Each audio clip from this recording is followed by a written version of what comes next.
or I'm remarried now. So yeah, I ended up just, I don't know, once you kind of start a life somewhere, it's really hard to uproot and move when you have kids, especially I have 7 children now. Wow. So yeah, 7 children. I always say like, I hate Ohio. People are like, you should move. I was like, it's a whole process Yeah. at this It's point. like it's like moving a baseball team or something. I Yeah, it's a bet. whole process. So that's pretty much how that goes. But I mean, there's parts of Ohio that is good. The cost of living here is obviously Fabulous. cheap. I mean, it's Yeah. pretty darn cheap here. So that's a plus. Our house, gosh, I don't even know how much our house would be somewhere else. Millions. I mean, Yeah. so we're able to have the house the size we need, where we probably would not be able to afford it in a lot of other places.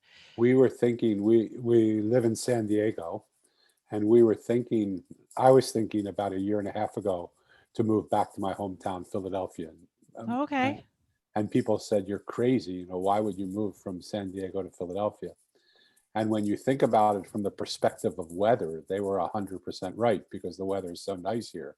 Yeah. But if you think about it in almost any other perspective, the culture, the diversity, the education, the entertainment, the proximity to theater and amazing things that are going on, sports teams, Mm. all, then you realize it's a huge difference to live in a place that has a lot of those things rather than just a place that's beautiful and has the ocean. But we live in a 2,200 square foot house, which is a nice sized house, not too big. But we could have gotten a house triple the size of the house that we're I would in say. the most exclusive area of Philadelphia for half of the price of what our house would sell for. Yeah. I always get shocked, actually, like sticker shocked. I have friends that are realtors in California, and I have one in particular that posted, it wasn't that long ago, a couple weeks ago, posted, "This is a hot deal." And it was just a normal ranch house, and it was like Yeah. $564,000. I was like, oh my gosh. Oh yeah. Oh my I God. was And like, that oh and my that's gosh, I can't cheap. even imagine. That would be cheap here. Yeah. And he was just like, "This is like a hot deal. You better act quick." And I'm sitting there thinking, good grief. And my husband makes pretty good money, and I make pretty good money. And I can't even imagine paying those prices. But I've never lived in the West, the Western part of the Yeah. world. I've only lived kind of on the East, and it is cheaper here, It you is. know. I mean, well, especially in the areas that like not the East Coast or the Yeah. West Coast, Yeah. and anything in between is a lot cheaper. Absolutely. Yeah. Well, that's what I mean. East from where you're at. Yeah. So Right. yeah. Well, and I've never lived in Philly, but I've been to Philly. Last time I was in Philly was probably actually 2019. We did some speaking engagements in Oh Philly. wow. I like Philly, especially kind of the older, more historic parts, but I Yeah. love history is why. Yeah. I Yeah. love old buildings. We're in an old bank right now. That's what this building is, but I love, history of all kinds. So When you think that you can go and see the Liberty Bell and the place where they signed the Declaration of yep. Independence and where Betsy Ross made the flag. I mean, it sounds sort of, cutesy, but there's power in those places. Oh, I truly believe that there is, and it is. It's surreal standing there. It was funny. You mentioned where they signed the Declaration of Independence. Um, my kids were watching National Treasure the other day, and you know how it shows them the room. I was like, I was there. Yeah, I I was know. there. My kids were like, "What?" Because I haven't got to take them yet. That was the plan. Like typically, like if I have to go somewhere for business, and I see something like, oh, the kids would love this, we'll try to take them back. Well, we had plans on taking them, to Philly this year. We had plans actually for Christmas this year to take them to New York to see Rockefeller Center because they've never Oh seen yeah. it. Oh yeah. How, And, COVID's kind of squashed those plans, but, of they were course. kind of a little bummed. But I told them, I was like, you know what? I was like, there's always another year. I'm sure it'll still be there. But the neat thing in Philly is you can get on the train and in Hmm. 90 minutes you're in New York. So you Absolutely. can take the train to go out to dinner and to a show in New York and come back that night. Yep.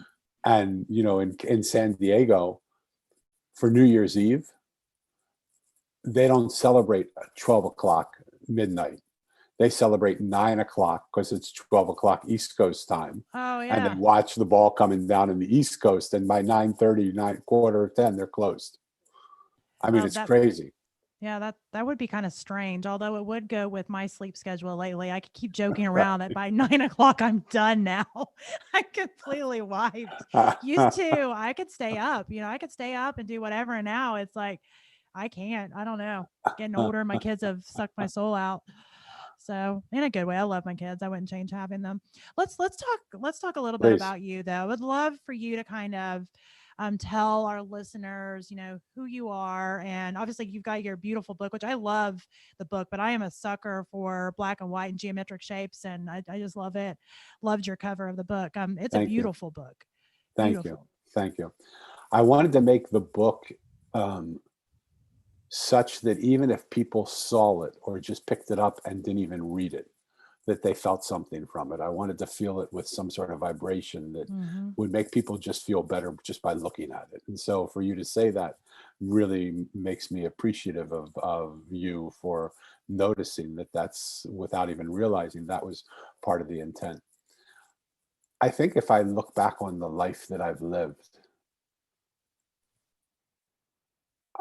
it doesn't take a rocket scientist to realize that I haven't lived the life most people have lived. I've had amazing highs in my life. Things that people dream of having have happened to me. And I've had tumultuous lows, things that people dread could ever be possible. And what those have allowed me to do is I've been able to sit with some of the richest people in the world, not in their lecture halls or in their boardrooms, but around their dinner table. And I've been able to meet their parents. I've been able to play on the floor with their kids. And they've been kind enough to give me counsel. And sometimes they've been kind enough to ask counsel. And I've been so enamored by that and so touched by that respect and that honor that they've given me to just get to know them as people, not just as, worldwide names. But I've also had the brilliant opportunity to sit on street corners with some of the poorest of the poor, to sit on their cardboard boxes and meet their friends and their families. And sometimes they're not the family of origin, but the family that they've created around themselves. And we've shared dinner together also. Sometimes it was just the bread and the cheese and the bottle of wine that I brought to them to sit with them with. And one of the things that I've noticed, Maria, is that it doesn't matter how rich or poor you are.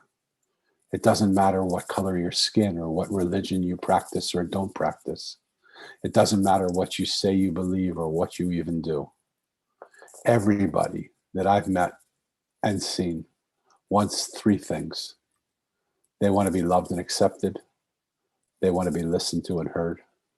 And they want to be acknowledged and validated. And so I've lived an amazingly rich life. I've had the opportunity to run $1 billion company that I walked away from to hitchhike around the world to find peace and happiness. I've had the opportunity to study in one of the most exclusive seminaries in Jerusalem, Israel, to study to be a rabbi. And I left one day before becoming ordained.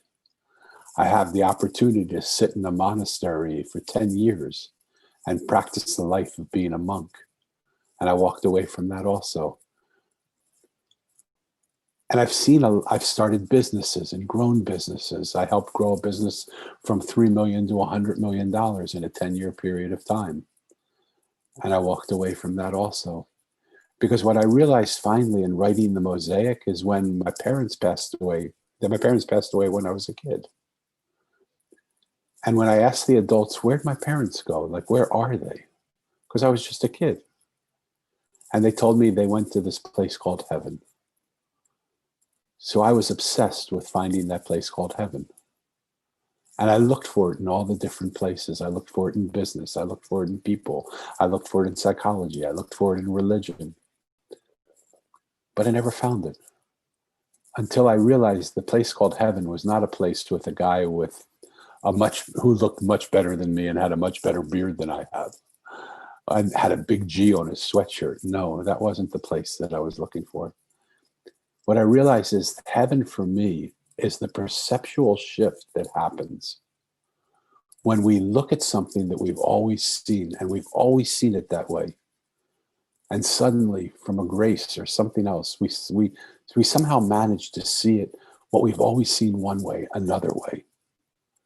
And I think about the world and how caught we are in seeing the world the way we see the world, and thinking the way we see the world is the way the world is. But the way we see the world is just that. It's the way we see the world. It isn't the way the world is. And so I asked myself this question through the writing of the Mosaic, because what happened is when I went in search of the place called heaven, and this is what the Mosaic showed me, is I didn't find the clergy men and women, and I didn't find the Reiki masters that were, and the Aborigines elders, and the swamis, and the gurus, and the rabbis. What I found was common, ordinary people. I found the street worker and the trash man, the homeless guy and the juice maker. And I wondered, why in this search for heaven am I finding these people? Why are these people being presented to me? And I heard this voice say to me, just you're here with them. Don't question so much why. Just sit with them and listen to them. And when I sat and listened to them tell me their story, Maria, in 100% of the cases, the person that I thought I initially saw was not at all who they were. And so when it happened over and over and over and over and over again, I started to wonder, what would life look like if I could get myself out of the way and just see what was actually there without me putting my perspective on it? And I wondered, is there anything that I see that way? Or is everything that I see just the way I see it? And that's just, I see the world that I see. I don't see the world that is. And at that moment, I looked over to my right and I saw a monk unzipping the sky and inviting me to walk through that hole in the sky to a parallel reality where he introduced me to the wise one, who is the keeper of the Mosaic. So that's sort of the trailer of the Mosaic. And if people would read it, it would thrill me that they would read it. Not for the few dollars I'll make for it. That's also nice. But what happens in reading that book is somehow you start to realize that nothing is the way it seems. And when you have the realization that nothing is the way it seems, then you start to ask yourself, well, if it isn't the way it seems, what is it?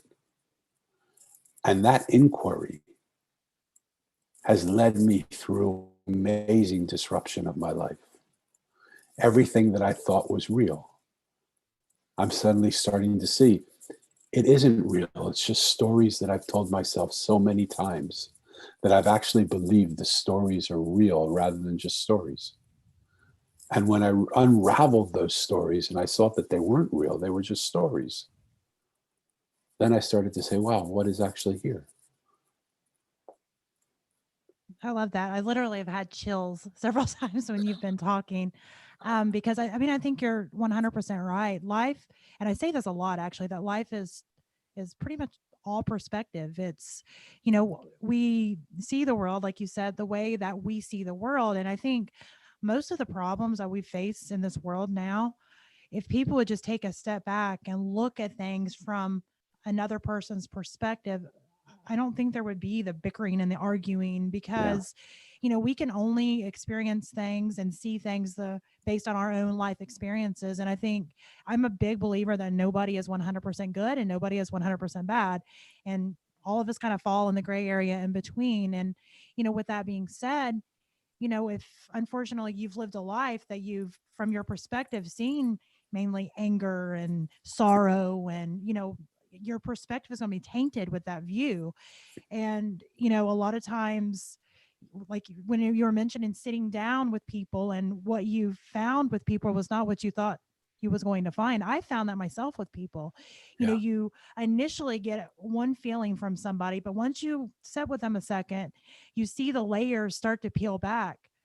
And a lot of what they seem like they are is not in reality what they are. They're just projecting their own hurts and their own sorrows and their own everything from their own life's perspective. And I think it's so important to kind of take that time and think about things because, we all have our coping mechanisms. You follow me on Facebook, so you can probably guess mine is humor. So that's my coping mechanism. If I'm having a rough day, I'm not the screamer, I'm not that angry person. I'm going to make a joke because that's how I cope. It's like a brain reset. And, we all have our things. And, again, that comes from how I was raised. That's how I was raised. My dad is very much the comedian. He will Yeah. turn everything into a joke. So we tend to kind of mimic things from our own perspective. And I love that you, in your book, you're expressing your own experiences in a very real world way that anybody can kind of chase. Anybody can go and sit down with the homeless. And I strongly suggest you do. And I've done that too. Sit down with the homeless man or woman on the street and really just talk to them. Because I think a lot of times they end up just kind of being white noise. And it's so sad. It's Yeah. the homeless has really I've got a soft place for the homeless people. I've watched as they get ignored, and I've watched as, like I said, they've become almost white noise. It's like they're just expected to be there, and we're so used to the idea that they're there that we just walk by them, and it just breaks my heart, especially in New York. Yeah. I mean, like when I've been in New York for business, I guess because I didn't grow up in New York, I live in the middle of nowhere. I have Amish people park in my parking lot. I'm like out in a really rural area. It's foreign to me to kick them and ignore them and scream at them for Yeah. laying on the heater when it's, 2 degrees outside. And, but if they would just take the time, just slow down and sit and talk to them, or bring them a cup of coffee, or ask if there's anything that you can do to help. They're not expecting you to change their life, but you never know what butterfly effect just the smallest act of kindness can Yeah. have. And I think most people don't slow down to even find that out. Can I tell you a story of exactly that happened to me? Yeah, I would love that. So, as I mentioned to you, I've been involved with some of the people that lead millions and millions of people, thought leaders and teachers, and because I also helped Hay House, which is the premier self-help company in publishing, grow from $3 million to $100 million. So I've met some of the most influential people the world knows. One of the people that has changed my life more than anybody wasn't the richest of the rich or the most influential of the influential. It was a homeless man that I met on a street corner in San Diego. And I walked up to him and I just wanted to sit down. And as I was coming, he said, no, this is my area. You can't come here. And I said, I'm sorry, I don't want anything from you. He said, but if you're here, I won't get the money, and I need to make money. I said, how much money do you need to make in a half an hour? He said, $5. I have to make $5 every half an hour because I have people I have to support, and other homeless people count on me. So I put my hand in my wallet and I took out $50. And I said, here, put this in your pocket. This should cover the next half an hour. And leave your hat out because we'll get more money too, I'm sure. And he said, okay, you're strange. Sit down. You can sit down with me. And I said, yeah, you're right. You pretty much summed that up pretty quickly. And he said, what is so important? What is it you want to know from me? What is it you want to hear? And it took a little while to get through all of the, fear of what I wanted from him. But it didn't take that long. It took about a half an hour. And finally, as I was sitting there with him, I said, Corey, you sit here all day and all night, and you see thousands of people walking past you. If you could stop them for 1 minute and just say one thing to them, what would you say? And he said, I would tell them to take 10 minutes out of the course of their life and just go up to someone they don't know and ask them, how are you? And I said, God, that's beautiful, but that's a little strange. Like, there's so much the world needs. Why would you just ask that? Why wouldn't you ask them for a house or food to eat or something like that? And he said, Danny, you've told me a lot of stories. Let me tell you one. I said, okay, with pleasure. He said, about a month and a half ago, I was sitting here, and I hate being a homeless man. I'm so embarrassed and ashamed of myself, and I hate myself for being homeless. But that isn't the worst of it. these people that walk by me, they don't treat me like a person. They don't even treat me like an animal. They treat me as, like you said, white noise or just a thing. So people would come by, and one day this group of boys came by, and I said, "Hi, how you doing?" And they came and they kicked me and they punched me and they beat me to a pulp. On that same day, as I was laying here on my cardboard box going to sleep, a man stood and urinated on me. The day before, the same day, they came and stole my money from my hat. People walk by me and they kick me or they spit at me or they yell profanities at me and they tell me what a piece of crap I am. And he said, it's one thing for me to hate my own life, but then I realized I'm not doing anything for the world around me. People hate me. They treat me terribly. So I decided that evening that enough was enough. Danny, the street right behind us is a quiet street. Nobody walks on it. In the evening, it's not lit up. And I decided I was going to go on that street as soon as it turned dark, and I was going to take my life then. And not 2 minutes after I had that thought, this man in a three-piece suit came up and stood next to me, and he said, "How's it going, brother?" And I said to him, "No, sir, you don't want to know. This is not the time for that. That's not a question. I just keep walking. You're not interested, really. Just keep walking." And he sat down and he said, "You have no idea how interested I am." And he sat down next to me and he put his arm around me. And Danny, maybe it was the thought that he was wearing a three-piece suit. Maybe it was the sense that I gave him of being someone important, that he would take that time to sit with an unimportant person like myself, a person who had just decided that I was going to take my life. I didn't tell that to anybody. That he sat with me and he held me. That I started crying crocodile tears into his shoulder. And then I started to just let it all out. He said, tell me all your pain. Tell me all your troubles. I'm here for you. I'm going to listen." And Corey said to me, "Danny, it only took 10 minutes. And after 10 minutes, I felt so much better." And then I realized I can't take my life that night because someone important in a three-piece suit actually came up and spent 10 minutes with me. I've hoped that he would come back another time. I wanted to find him somehow, but I had no way of knowing where he was. I never saw him again, but I wish I could tell him that on that day when he sat down with me for 10 minutes, he saved my life. Well, you mentioned the butterfly effect. That story touched me so deeply that in every opportunity that I have, every talk that I give, every boardroom that I go into, every conference that I'm a part of, every podcast that I'm on, every show that I do, I try and tell Corey's story. And I try and challenge people who are listening to the podcast or the talk or the conference to take 10 minutes out of the course of their life. What's 10 minutes out of the course of your life to go up to someone you don't know and just ask them how they're doing? You don't need to fix them. You don't need to change them. You don't need to help them. You don't need to convert them. You don't need to uplift them. You don't need to do anything. All you need to do is listen to them and love them. And that was one of 3 stories that I have in life. The Mosaic, writing the Mosaic was another, and my own daughter was the third. That so disrupted my life that I realized everything that I had done prior to that was as important as it seemed to be, wasn't important at all. That the only thing that was important for me now was to hold the space for people to feel loved and accepted, listened to and heard, and acknowledged and validated. And what I found, Maria, in doing that is that everything that people were not started to fall away from them. And who they were started to emerge. And who they were was so beautiful. And sometimes they were only seeing themselves for the first time in those moments that we were sitting together.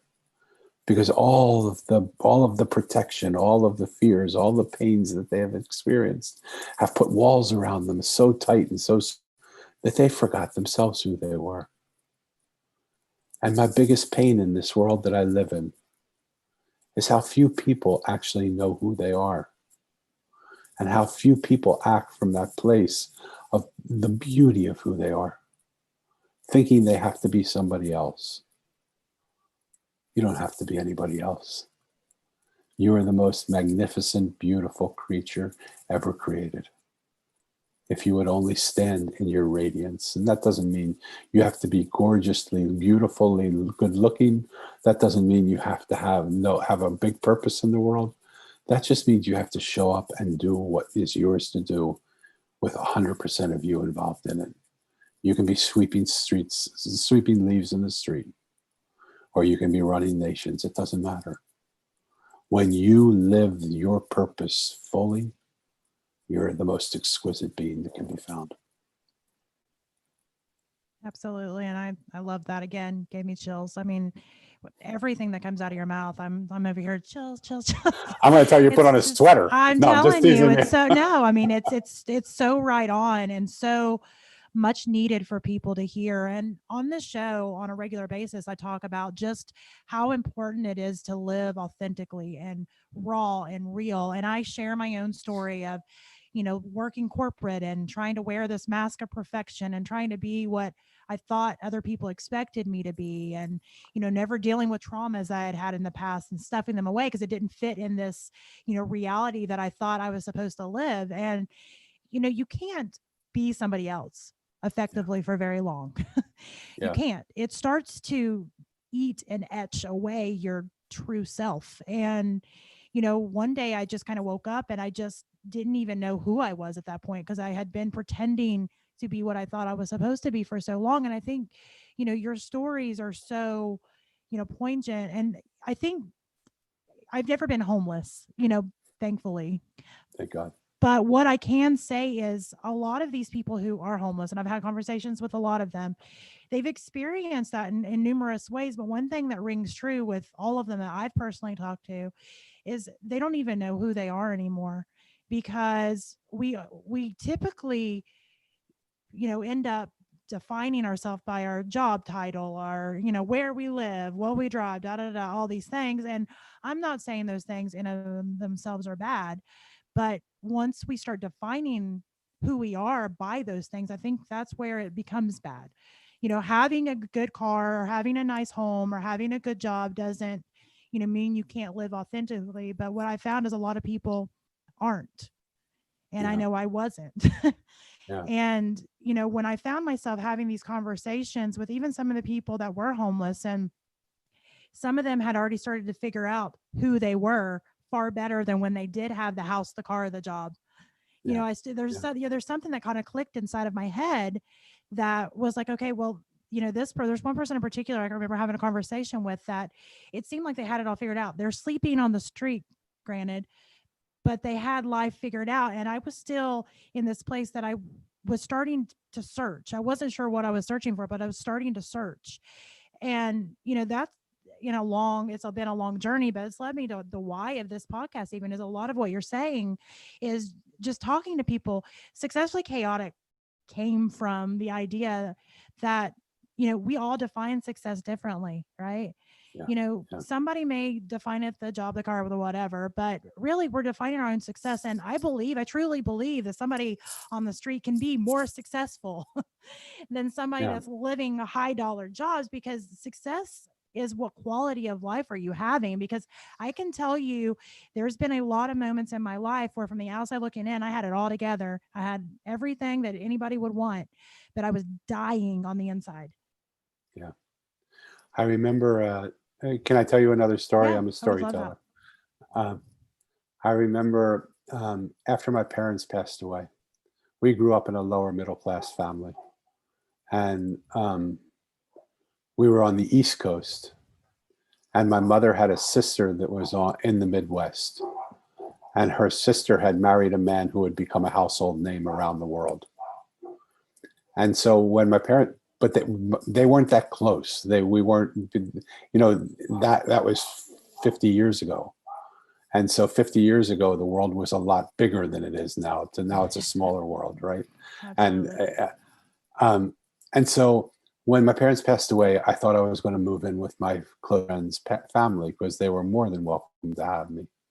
And we were making arrangements to do that when, out of the blue, we heard from my aunt and uncle, and they said, you're going to come and live with us. And we had a little bit of hesitation about that because we didn't know them very well and they didn't know us. But clearly they had the wherewithal to provide for us. And so we were counseled to, this is a smart move, go and be with them. And they're your family. After all, they're your family. So we moved out there, and suddenly I was amidst the elite of the elite in the world.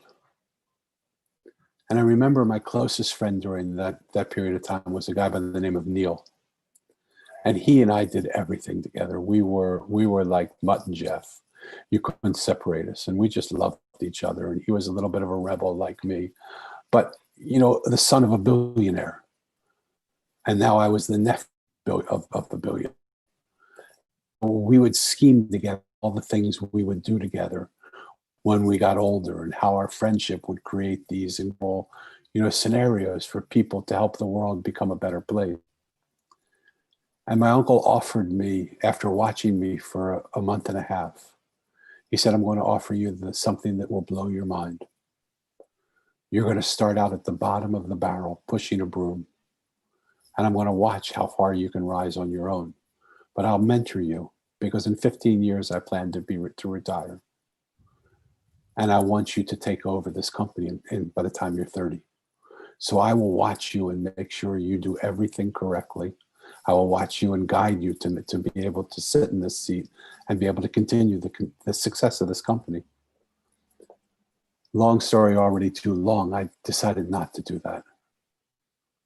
When I decided not to do that, my aunt and uncle disowned me. They excommunicated me because they didn't know what to do. I mean, they'd given me what everybody in the world dreams of. And I walked away from it, and they just thought this guy's an idiot. But what hurt me even more is my best friend disowned me at that time too. He said, you're just an idiot.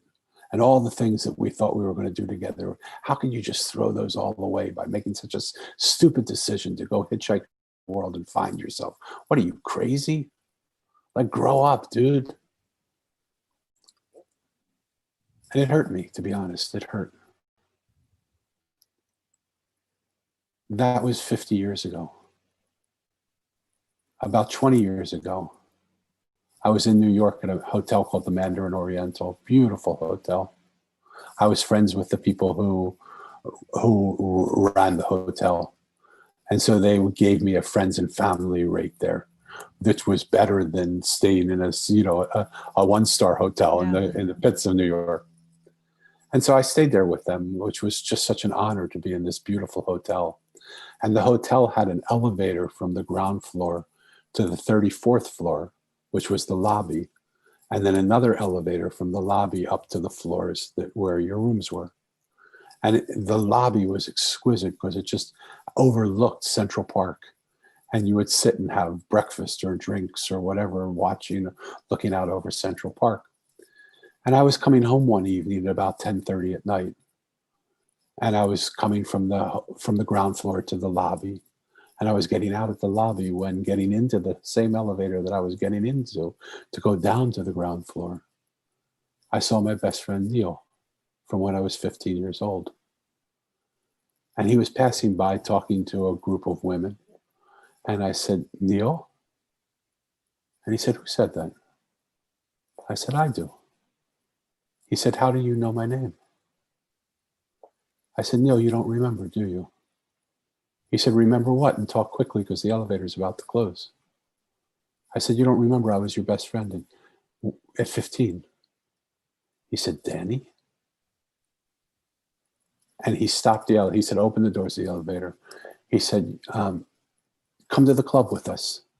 We're going out to a club. We're going to stay out most of the night dancing and having fun. I said, Neil, I'm not really a club guy, but why don't I meet you for breakfast tomorrow or meet you for lunch or something once you've had a chance? And he said, no. He said to the people he was with, you go to the club, I'm going to stay here. And he came out of the hotel, the elevator, and he said, I have a bottle of scotch and some good cigars upstairs in my room. Will you have some scotch and cigars with me? I said, of course I will. And we sat from 10:30 to 4:30 and then the next morning, just catching up on 30 years. And towards the end of our conversation, he said, you know something? I hated you. I said, I know that. You never spoke to me. I called you many, many times, and you never spoke to me. And I said, that hurt me, Neil. He said, I hated you because you turned your back on something that we were planning to do together that I think would have been so great. And I needed you to do that because I needed the person you were. I trusted you. And then you let go of my trust. But he said, I look at you now. He said, I'm on my fourth wife. The women you saw me with are women I have affairs with every time I come here. There wasn't just one or two or three, there were about four of them. And we all get together and we have this sort of orgy like experience every time I come here. I have more money than God. But the peace that I see in your eyes now, that I laughed at, that I joked at, that's something that I've wanted for so long, and I don't know how to find it. And he said, I laughed at you, but I'm not laughing at you now. Because you have nothing, but you have the one thing I want, which would be everything to me. And I said, Neil, that's easy. Like, I'll just, like, you're my buddy. I don't care what's happened over the last few years. You're my friend. I'll spend time with you. We'll figure it out. I'll help you to have it. It's not hard to have. And he said, as soon as I get home, I'm going to call you. Well, that was over 20 years ago. He never called me. I called him many times. He hasn't called me back. And it made me realize that even the thing that we think we really want, so many of us just don't have the courage to go after. Because in the world's eyes, we may not look as good as everybody else. We may not act as good as everybody else. We might not be able to do the things that people think we have to do in order to be successful. But it made me feel how deep the yearning is in people who have everything in the world to have the one thing they don't have, which is that sense of fulfillment and happiness and joy in their life, of knowing who they are. You know, when you know who you are, it doesn't matter what the world says about you. It doesn't matter if they lift you up and make you into this iconic human being, or if they step on you and spit on you. Because you know who you are. And when you know who you are, nothing that anybody says has any relevance, because they're wrong most of the time anyway. If they think you're great, they're probably wrong. If they think you're an idiot, they're probably wrong. Yeah. So just trust in the power of who you are. And I spend my life now just committed to helping people dismantle all the stories that they've told themselves about who they think they have to be, and allow them just to be this immaculate, beautiful creation that they are. Who we are is so much more beautiful than the paintings we've put on the walls that we surround ourselves with to make people believe that's who we are. That's nothing compared to who we actually are. And when you know people who know who they are, they'll walk into a room. They might be the ugliest or most weird people in the world, but they walk into a room and suddenly groups of people start to flock around them because they all can feel they have something that they want. They all can feel this person is different than anybody else. I've been accused of being different my fair share of times. Same. All right. And it's a joyous thing. Every time I hear it, I celebrate. Yeah. So And I think we share a lot more than we realize. absolutely. And I think that, people that have all the money, they would gladly give it for the peace that you were talking about, the happiness. And I think so many of us think that happiness is a destination and I know I fell into that trap myself. When I, achieve this, or I get to this point, or I'm able to do this, then I'll be happy. But what I found was when I was able to reach those points, I felt the same. Yeah. And I would actually feel worse every time because I thought when I got there, I would have this feeling that I didn't. And it was so disheartening. And, I've talked to so many other people, especially in the business world, but really in all walks of life that, that is not something that's rare. That feeling is not rare. It's actually super common. And that unfulfillment you mentioned is very real and very powerful. And I think we look externally for fulfillment, and I think that's the worst thing that we can do, because the more you look out to try to find something that makes you happy or to fulfill you, the more you're emptying yourself. And it's not until you figure that out and you flip it and reverse it that you're able to start realizing, okay, well, it's really inside of me, and I just need to tap into that. That you Yeah. start to realize where true fulfillment comes from. And sadly, most people waste a lifetime before they figure that out. I'm lucky I didn't waste a lifetime, but I wasted a lot Yeah, of me too. years looking externally. I think one of the things that is a common disruption that has to happen in people's lives, and one of the things the Mosaic has taught me in this simple idea of nothing is as it seems, is really nothing is as it seems. And when you really embrace that, you realize even the search for happiness, I think we have this mythological belief that when we find happiness, our road will be littered with rose petals in front of us, just making everything beautiful and peaceful.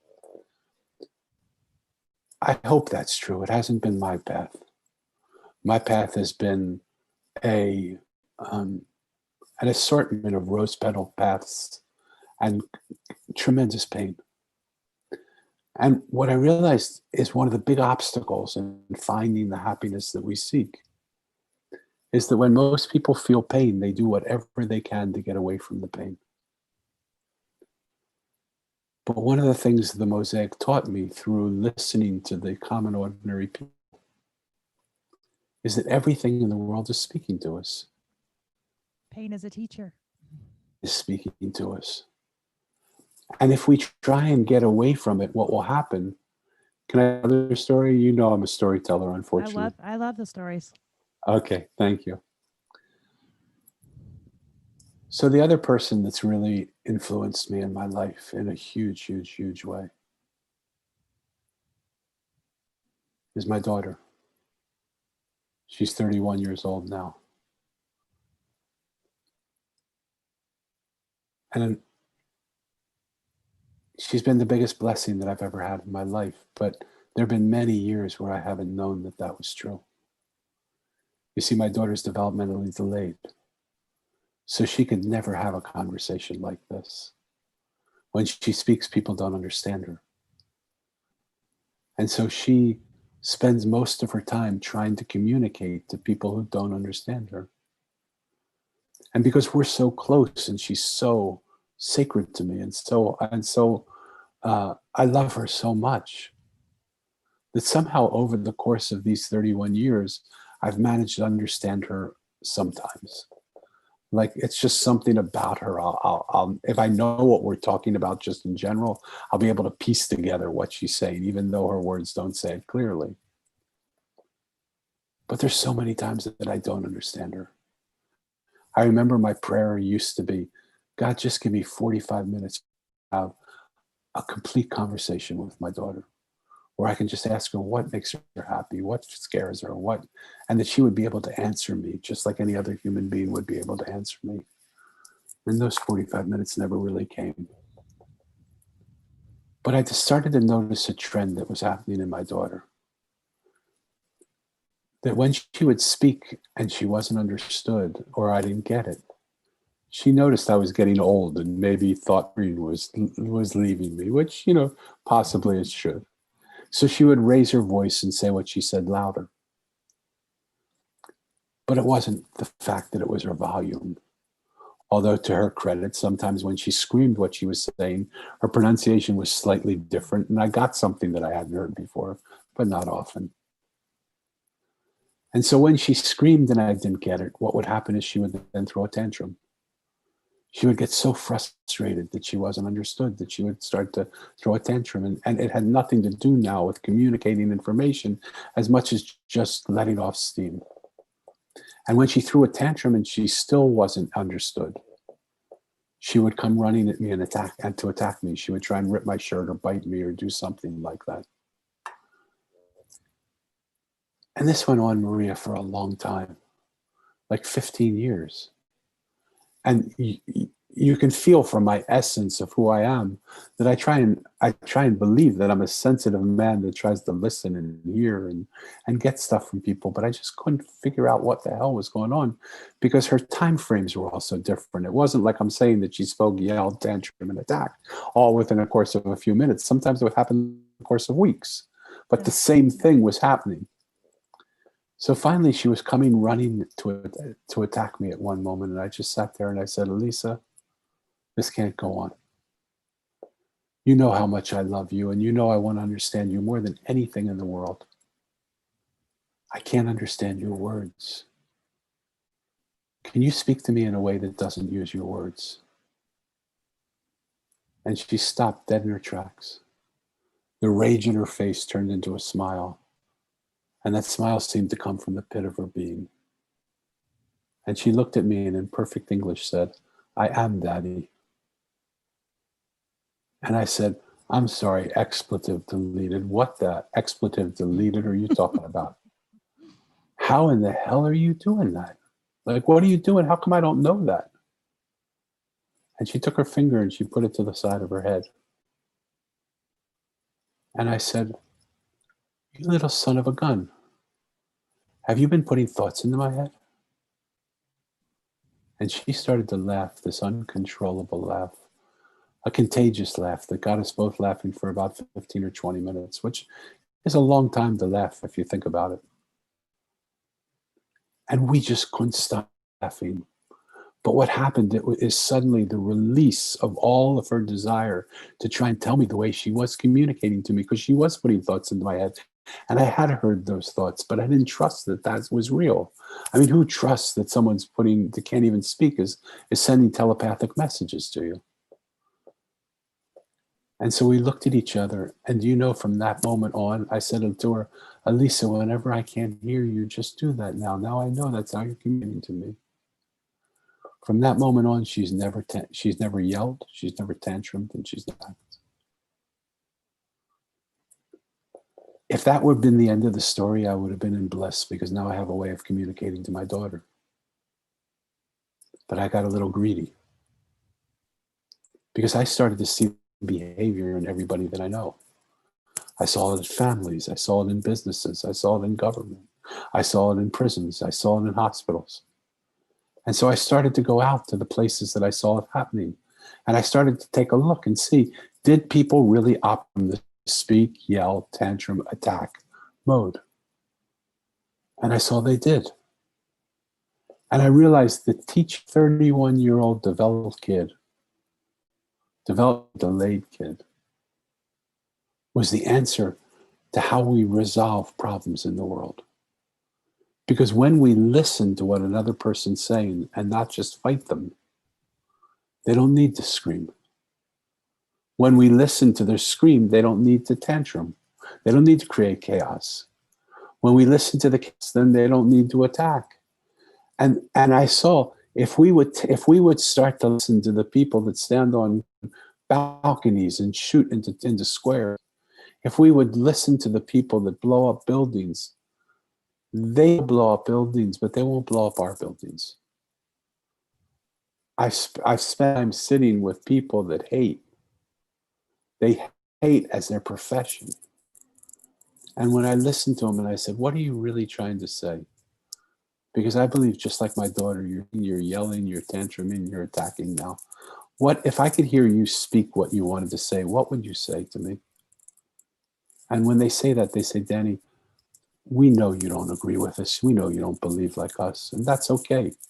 But the fact that you actually took the time to listen to us, to hear what we said, we've got your back, brother. No one will ever hurt you. We'll take care of you if something tries to hurt you.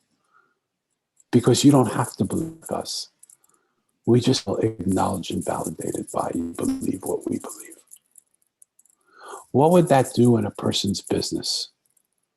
What would that do in your kids? For God's sake, what would it do to the political environment we're living in right now? And when you think about, where does innovation come from? Innovation doesn't come from people following minded people and doing what everybody with the same mind thinks. It comes from unlike minds coming together and sitting together saying, how do you see what we're looking at? Oh my God, you see it entirely differently than I. Explain that to me. Because somewhere in the place where you and I see it, we might find a place where we see it, and we might be able to innovate a new idea so the world could see it differently.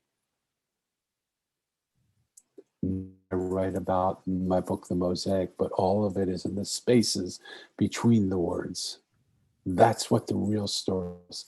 If you difference between words, because when you understand that nothing is as it seems, you start to open up ideas of other people. You start to open up to innovation. You start to open up to listening to what the world around you is.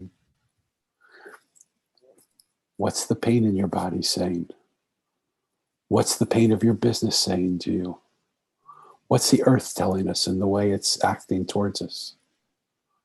What are riots saying to us? We start to learn to listen. And that's why I'm creating a revolution of listening right now. Based on the teachings of mother, who's not teaching, wasn't teaching anything. Just a simple story, daughter. Based on the knowledge that I was given and the I was given by a homeless man on the street corners of Diego. And based on the spaces in the word, little story of the mosaic, I've been with this assignment to start a revolution listening. There's no cost to join it. There's no cult outfit that you have to wear. There's no religious practice you have to do. All you have to be willing to do is another human being enough that you take a few minutes and say, tell me about yourself. Tell me what's going on. And when you do that, people respond and open up to you in ways that you never could imagine.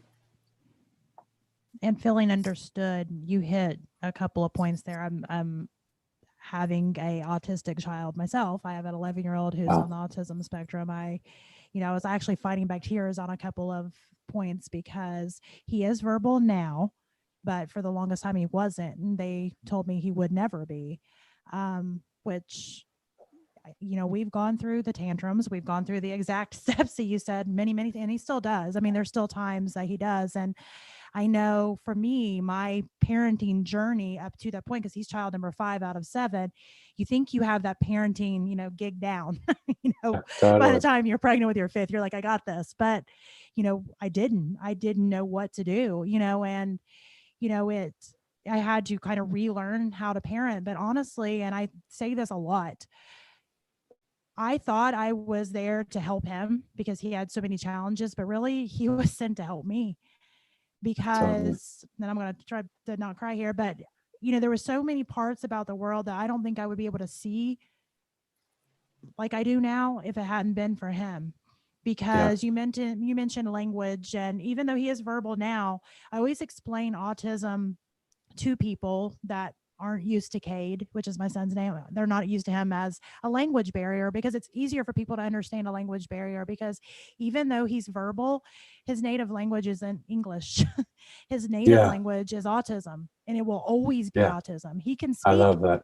English many times now, unless he's super frustrated or scared or, whatever the case may be. And then he reverts back to his native language, which is autism. And it takes a long time to kind of figure out and watch his mannerisms and figure it out before it gets to the point where we can't communicate through English anymore, because he's reverted back to only being able to speak his, native language, because he's so frustrated, so scared, so whatever, the emotion tied to it is at that moment. And, what's so hard, and I've watched him go through his own journey, and I've, because he's 11, I've been there with him every step of the way, is other people's understanding. I can remember probably the lowest point that I had with him, and I felt just completely helpless, as I had just given birth to my 6th baby, who was a surprise, because Cade being autistic, I thought, I can't have another one younger. This was a surprise baby, just giving birth to him. And I was still nursing, carrying the baby in the carrier. He's a newborn, and I had Cade. We had gone to some therapy that he went to, which we live, like I said, in the middle of nowhere, driven over an hour to get there, which that's a whole journey with an autistic child anyway. I had to stop at the store to get a couple of things, and I knew it was not going to be a fun trip, but I thought 5 minutes in, 5 minutes out, we'll just go quickly. Well, people that aren't familiar, 100% with autism, sensory overload is a real thing. It can happen, boom, like that. It didn't last very long, and we got in line, and unfortunately got behind somebody that was taking a long time at the register, and he had had enough. He's melting down, in the floor, screaming, kicking, and I'm trying to pick him up. The baby is starting to scream too, because now he's Wow. hungry. I'm leaking all down my shirt because I was nursing. So I'm standing there, a leaking, dripping mess, about to like lose it. I've got a screaming autistic child that's 4.5 at that point fighting me, and a newborn screaming. And instead of anybody being understanding, somebody's comment to me was, "This is exactly what's wrong." And I'll never forget this. This is exactly what's wrong with the world today, because nobody will bust their kid's ass when they act up like that and throw fits. Wow. Wow. And that was it. I was barely holding it together anyway. And I just burst into tears and I said, "Do you think you can do better?" Because Yeah. I don't know what to do, because I Yeah. did not know what to do. And I remember I just laid down my groceries. I, got the kids and I took him out to the car, where I had to fight him into his car seat, because that was a process too. He didn't like his car seat.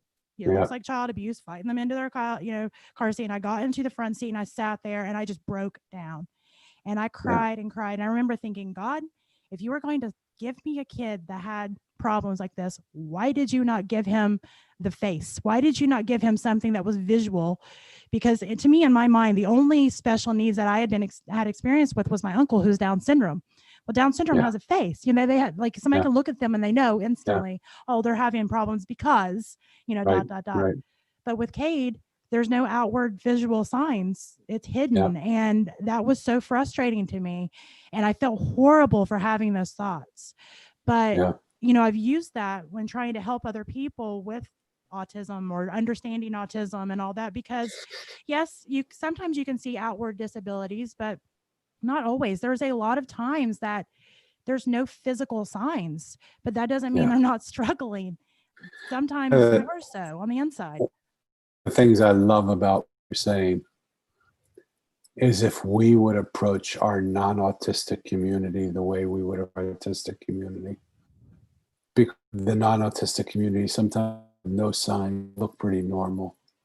They look like everything should be okay. They look like, but there's something that's creating their behavior. Yeah.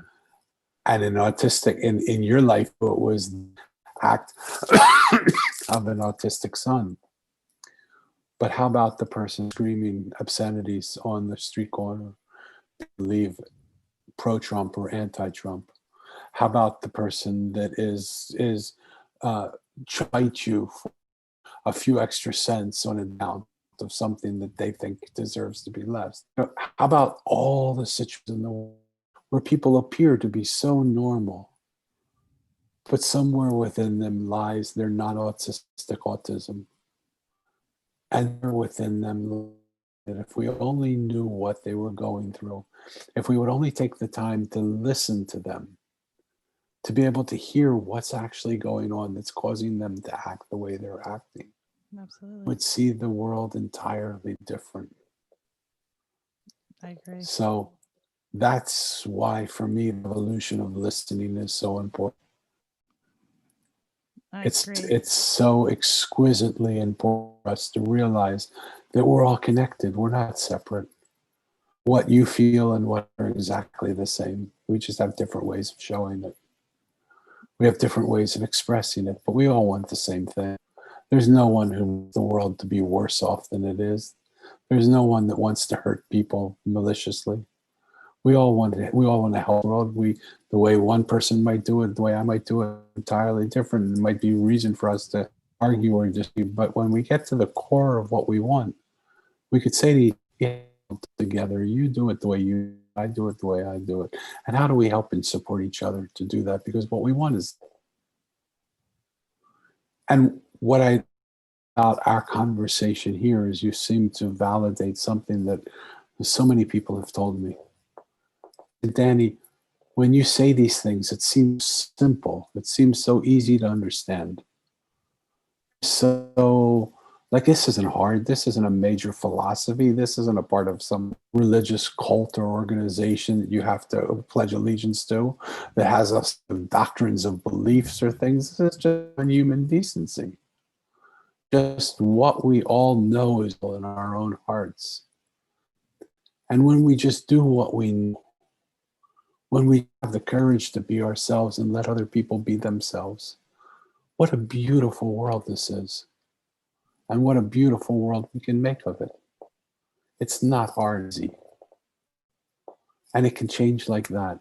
We are one piece of a mosaic away from an entirely different reality, because the pieces that surround us can either block that reality or open up that reality to us by being a bridge or a gateway or a pathway to the next piece. And every piece that we're connected to connects us to thousands of more pieces. And all we have to do is just open up that piece, P-E-C-E and P-I-E-C-E, to experience that piece. And it's such a simple thing. That's why I want people to get the book, to just how will they experience not only the beautiful story it's told, which is a beautiful story, but how will they experience space between the words of the story? What will come to them once they start to sit with some of these simple concepts? Nothing is as it seems. We are all connected. Different. What we see at first is not at all what will happen to us, what will we experience. Excuse me. I know I got your book on Amazon. Can you share? Is there other places to go to get your book? Amazon is now the behemoth. Yeah. You can get it on my website, but Amazon will get it to you cheaper and quicker. Yeah. If they want a signed edition, they can get it on the mosaiconline.com. If they want this little bracelet that I wear, also they can get it with, they can get it on Explain my the bracelet. I'm curious. So the bracelet is it says, let me see if I can show it to you in a way that you can see it. It says, "Be kind to you." I love that. And what I realized is so many of the problems that exist in the world simply come from the fact that we just don't know how to be kind to ourselves. So I set up a 21 consecutive day challenge called Be Kind to You. And the challenge is you practice kindness to yourself for 21 days. And when you realize that you haven't been kind, no matter what day you're on, you take the bracelet off of this hand and you put it on the other hand and you start over. Now it's day one again when I put it on here. I love that. And so I have to get to 21 consecutive days. It took me 4 months to get to day 2. It can be hard. And it took me 9 months to get to 21 days. Yeah. And so the beauty of it is not the completion of the practice. It's the realization of the process of how often we just literally punch We're ourselves. our own worst enemy, aren't we? We are. And when we practice kindness, like as soon as when I hit myself, I naturally want to put up a wall to protect myself. Well, look how close that wall is. It's a few millimeters from my head. And I don't know if I'm going to hit myself in the face all the time, or if I'm going to kick myself in the balls, or if I'm going to kick myself on the calf or the feet. So that cylinder goes all the way around me, 2 millimeters away from me. So what world am I living in when I'm doing that? There's no into me see, there's no intimacy, because I'm blocked. So what happens when we meet somebody, what seems to happen, my wall meets your wall. And we think we have connection, but we haven't connected. We've just connected. We've just touched walls. But when I'm kind to myself, I no longer need this wall that protects me from hitting myself, so I can take that down. Now I see suddenly you're in this whole world is bigger than it is. And I look around and I go, wow, this world doesn't exist in a 2 millimeter cylinder. Look at all that's around me. This is amazing. And the second practice of connection comes, which is kindness and connection to something bigger than me, to source. And suddenly when I see there's something bigger than me that's benevolent and kind to me, that is watching out for me, that wants to guide me through this world and show me what I'm doing here and show me how to operate and find places for me to function in, then I realize that there's something big that I become vulnerable to that. And I realize My desire to control everything in my life is keeping me from being vulnerable to being open to this beautiful presence that wants to show me how to live life and give me another life to live that is not so control based as mine. Once I start to do that and I'm vulnerable and open, then I start to look around and I say, boy, if this world is as big as it is, what's my purpose here? Like, why was I created here? What am I here? And, in the years that I've talked to people and worked with people and listened to people, when I ask them, why do you think you're here? A huge majority of people say, I don't know. What do you mean? What am I here for? I mean, I show up, I go to work, I make money, I watch TV, and I go to sleep. And I just do that. What do you mean purpose? Why am I here? But what are you here for? And if you think that this world is so pure of this world, would never duplicate a creation to. So throughout all of time, there's never been another person like in this moment that's doing what you were to do here. And because you're going to do it from this moment forth, end of time, no one will ever have to come to do that again. Don't you think it's sort of important you figure out what that is? Whether it's big or small, it doesn't matter. What are you here to do? What's yours to do? So often we're told, just copy what people have done and you'll be successful. Well, you will be successful, but you'll be successful financially, but you won't feel fulfilled, perhaps. Maybe you will. I don't know. I see some people that are successful and fulfilled, but it always comes because they've themselves, not because they've just followed what someone's done. And so once you realize your purpose, once you're kind and vulnerable, and you realize there's a reason for you being here, that's when you can have conversations like this.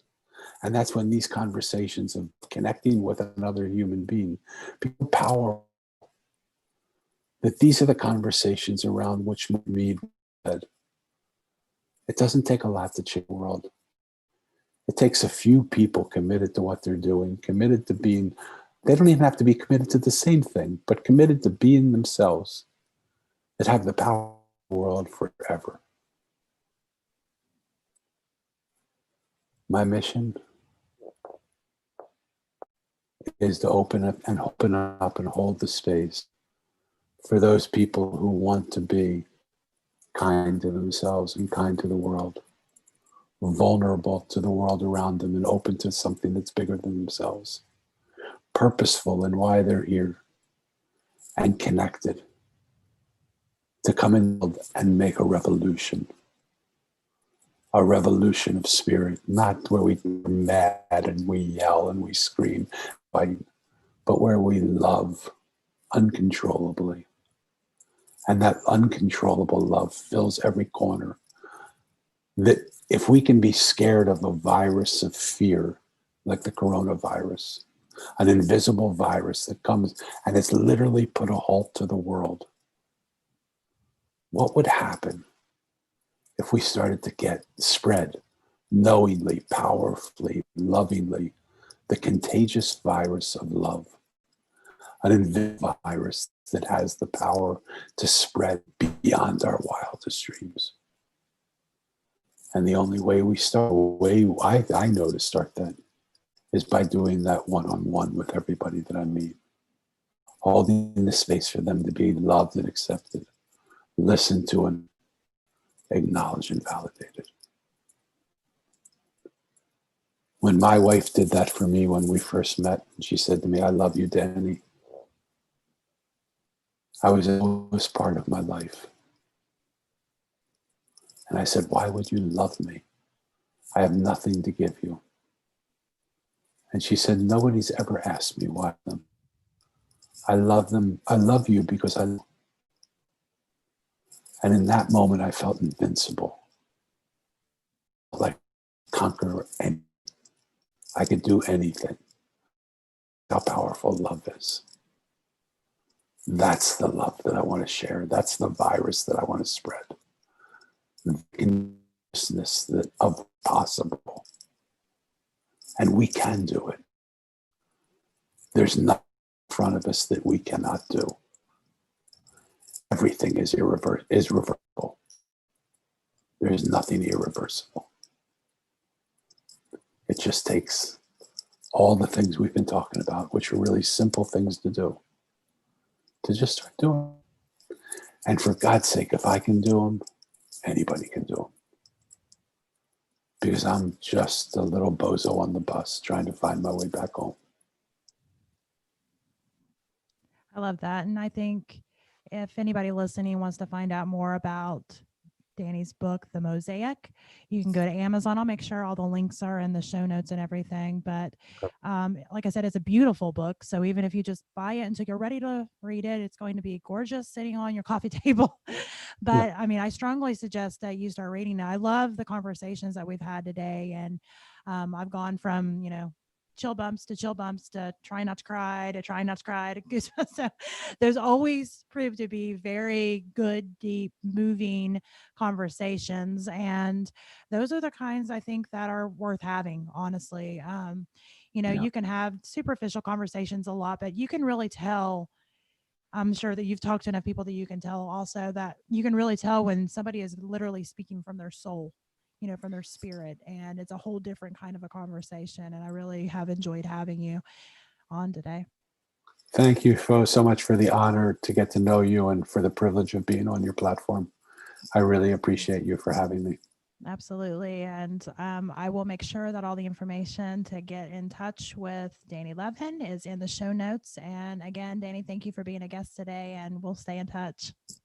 Absolutely. Thank you so much.